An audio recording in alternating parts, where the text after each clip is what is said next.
दरम्यान हा भ्याड दहशतवादी हल्ला झाल्यानंतर पंतप्रधान नरेंद्र मोदी दिल्लीमध्ये दाखल झालेत। पहलगाम हल्ल्यानंतर सौदी अरेबियाचा दौरा अर्ध्यावरच सोडून मोदी दिल्लीमध्ये पोहोचलेले आहेत। आज मोदींच्या अध्यक्षतेखाली सुरक्षा विषयक मंत्रिमंडळ समितीची बैठक होणार आहे। पंतप्रधानांनी विमानतळावरती राष्ट्रीय सुरक्षा सल्लागारांशी बैठक केलेली आहे। विमानतळावरच परराष्ट्र व्यवहार मंत्र्यांशीही चर्चा झाली आहे। तर परदेश सचिवांशी सुद्धा पंतप्रधानांनी तातडीची चर्चा केल्याची माहिती मिळतेय।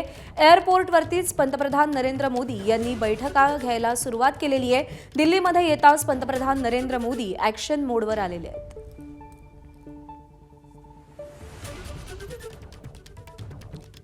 या भेटीचे या बैठकांचे हे फोटो समोर आलेले आहेत। राष्ट्रीय सुरक्षा सल्लागारांशी चर्चा केलेली आहे।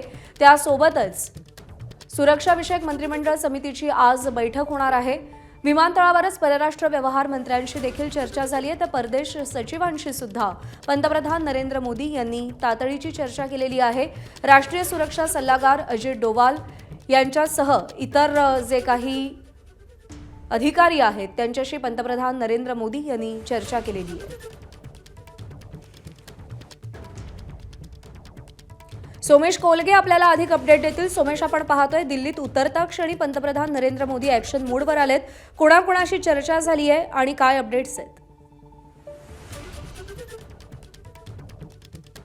नक्कीच दिल्लीत उतरल्यानंतर थेट पंतप्रधान नरेंद्र मोदींनी राष्ट्रीय सुरक्षा सल्लागार अजित डोवाल त्यांच्यासोबतच परराष्ट्र मंत्री आणि जे आपले फायनान्स सेक्रेटरी आहेत त्यांच्यासोबत चर्चा केलेली आहे। यामध्ये परराष्ट्र खात्याचे सचिव देखील सहभागी आहेत आणि त्यांच्याकडून सध्याच्या दहशतवादी हल्ल्यानंतर जी परिस्थिती उद्भवलेली आहे त्या परिस्थितीच्या दृष्टीने सध्या नरेंद्र मोदींनी ब्रीफिंग घेतल्याचं समजतंय। कारण जे परराष्ट्र मंत्री आहेत एस जयशंकर ते स्वतः असं कळतंय की विमानतळावर गेलेले होते आणि त्यानंतर मग पंतप्रधान नरेंद्र मोदींनी त्यांच्यासोबत भेट घेऊन त्यांच्याशी याविषयीची चर्चा केलेली आहे। दहशतवादी हल्ल्याच्या संदर्भात आपल्याला सर्वांना माहिती आहे की मंत्रिमंडळाची जी सुरक्षा विषयक समिती आहे त्या समितीची आज बैठक होणार आहे। पंतप्रधान नरेंद्र मोदी हे त्या बैठकीचे अध्यक्ष आहेत आणि नरेंद्र मोदी ज्यावेळी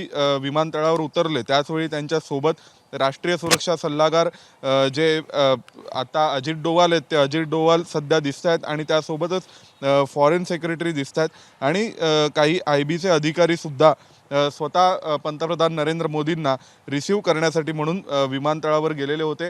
त्यामुळे पंतप्रधान नरेंद्र मोदींनी भारतात उतरल्यानंतर ताबडतोब पहलगाम हल्ल्याच्या दृष्टीने फॉरेन मिनिस्टर जे आहेत एस जयशंकर त्यासोबत आपले जे परराष्ट्र खात्याचे सचिव आहेत विनय मोहन कात्रा आणि त्यासोबतच सध्या जे आपल्या IBचे अधिकारी आहेत आणि राष्ट्रीय सुरक्षा सल्लागार अजित डोवाल आहेत यांच्यासोबत चर्चा करून सध्याच्या परिस्थितीवर ब्रीफिंग घेतलेलं आहे। त्यानुसार आता आज सकाळीच म्हणजे नरेंद्र मोदी पोहोचल्यानंतर आता लगेच तातडीने मंत्रिमंडळाच्या सुरक्षा विषयक समितीची सुद्धा बैठक होईल अशी माहिती मिळते आणि या बैठकीमध्ये निर्णय केला जाईल पुढील लष्करी कार्यवाही संदर्भात या पहलगाम दहशतवादी हल्ल्याला उत्तर कसं द्यायचं आणि त्याविषयीची स्ट्रॅटेजी आखली जाईल।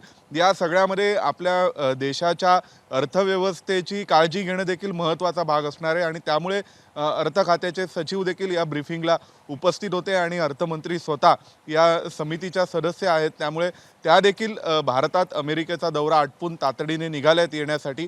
त्यामुळे या सर्वांच्या सोबत चर्चा करून योग्य तो निर्णय असेल आणि योग्य ती रणनीती असेल पहलगाम हल्ल्याला उत्तर देण्याच्या दृष्टीने ती नरेंद्र मोदी ठरवतील आणि त्याचा अधिकृत निर्णय होईल। स्वाभाविक हा निर्णय गुप्त असेल परंतु तो निर्णय जेव्हा प्रत्यक्षात त्याची अंमलबजावणी केली जाईल त्याचवेळी संपूर्ण देशाला आणि जगाला कळेल। पण कोणता तरी मोठा स्ट्रॅटेजिक डिसिजन हा नरेंद्र मोदींना भारत सरकारला घ्यावा लागणार आहे। कारण काल ज्यावेळी हा दहशतवादी हल्ला झाला त्यानंतर प्रत्येकच स्तरातून जी प्रतिक्रिया उमटली होती ती निश्चितच या दहशतवादाची निंदा करणारी होती आणि जगभरातील जवळपास 20पेक्षा अधिक देशांनी थेट भारताला पाठिंबा जाहीर केलेला आहे की या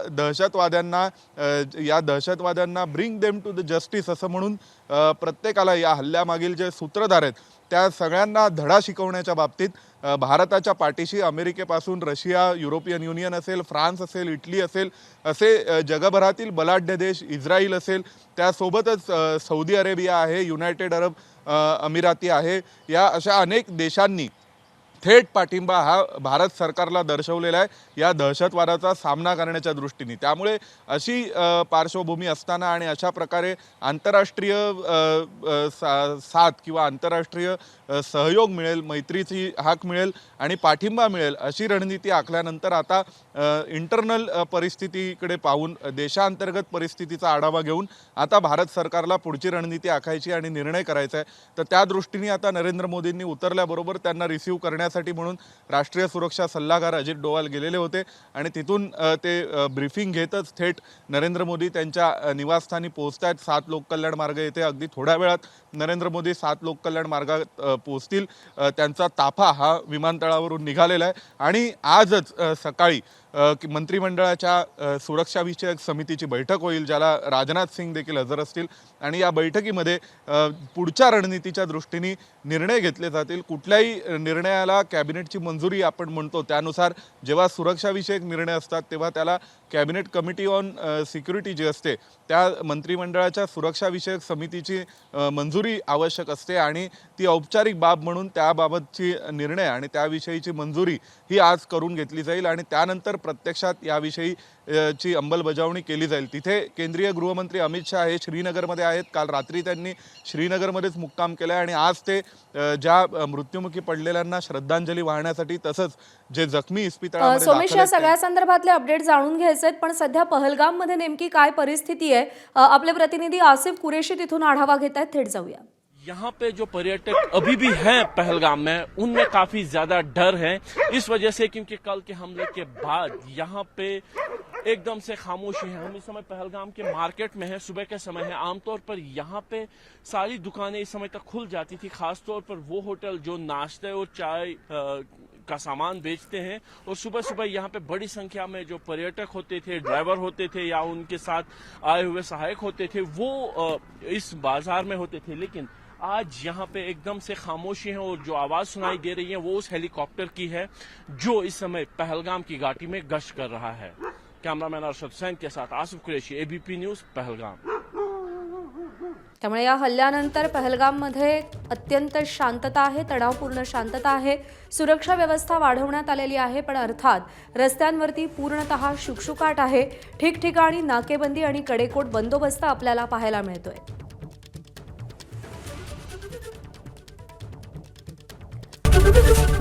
एबीपी माझा, उघडा डोळे बघा नीट.